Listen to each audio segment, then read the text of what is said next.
Bonjour à toutes et à tous et merci de votre fidélité. Il y a comme un malentendu.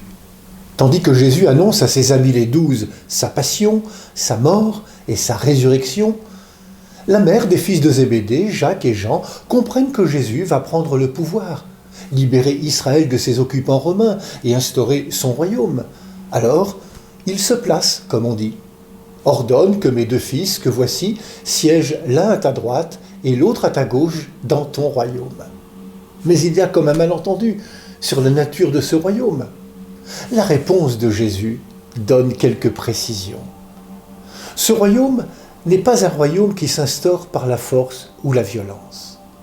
Dans ce royaume, celui qui veut devenir grand sera votre serviteur. Celui qui veut être le premier sera votre esclave. Ce royaume, il est à l'image de Jésus tel qu'il s'est révélé tout au long de son histoire humaine. Ce royaume respire l'esprit des béatitudes où c'est celui qui sert qui est à l'honneur. Peut-être vous souvenez-vous que lorsque les disciples interrogent Jésus pour savoir qui est le plus grand dans ce royaume des cieux, Jésus répond par un geste. Il place devant eux un enfant.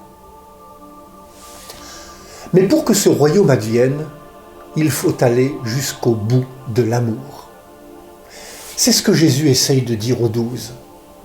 Il faut qu'ils boivent la coupe. Cette coupe, c'est celle de toutes les blessures, des haines, des souffrances, des injustices et des humiliations. Et elle est lourde, cette coupe, comme la croix que Jésus devra porter comme un criminel qu'il n'est pas. Cette coupe, c'est le prix de l'amour, dans la justice, le don de soi sans compromission. C'est le chemin de tout disciple, c'est le chemin de la sainteté. Alors en ce jour, laissons-nous interpeller par la question de Jésus. Pouvez-vous boire la coupe que je vais boire ?